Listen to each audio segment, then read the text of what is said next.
Hey guys, what's going on? Welcome to the video. So we had an eventful week in the stock market this week, and in this video we'll be going over what played out and what to expect next from the stock market and Bitcoin, including the top trade ideas that I'm watching in the week ahead as well. As always, there are timestamps in the description. Let's go ahead and get into it. Alright, so starting out by taking a look at the S&P futures chart and what played out last week. There was a large sell on Monday that was triggered by the break below 58.66, which was the previous swing low. So this led to a sell down to the low 5800s where it found support and got a strong relief bounce into the end of the day.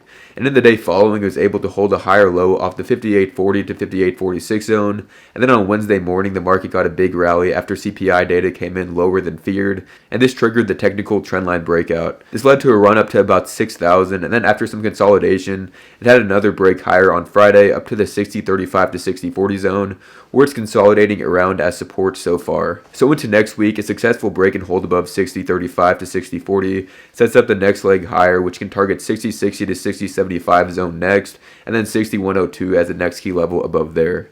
On the downside, supports are at 60.10, 59.85 to 59.94, and then 59.50 to 59.60, which I would consider buyers back in control of the broader trend, as long as above that 59.50 to 59.60 zone. A failure below there would be the trigger for downside to open back up once again.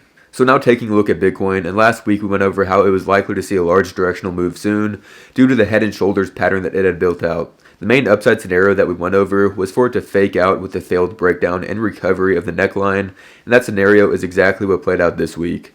It broke below the 90,750 to 92,000 key zone briefly on Monday before recovering, and this was the failed breakdown and squeeze trigger once it reclaimed back above 92,000 and had great follow through to the upside the rest of the week.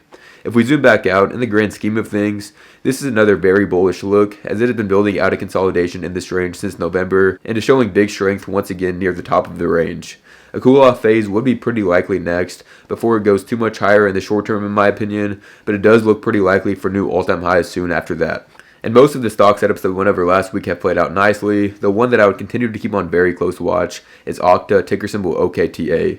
So last week we went over how it was testing a major resistance cluster, including the 86 to 88 zone, the 200-day moving average, and the key trendline resistance. And this week it successfully made a higher low on Monday, which also is the potential right shoulder of the inverse head and shoulders pattern, and on Friday it broke above $86, along with the 200-day moving average, which is held as new support on the backtest so far. The trend line is slightly above now at about 87.6, and we can watch for a strong breakout reaction above there, which could then target 89.5 to 91, and then the gap fill at 95.3, and then $100 per share as those next key target levels above. The 200-day moving average now becomes key support to hold in order to keep direct upside in play.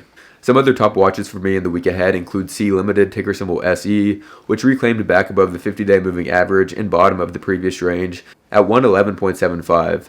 This now opens upside back to the top of the range at 117.8, where a break and close above there would trigger the larger breakout and next leg higher for the stock.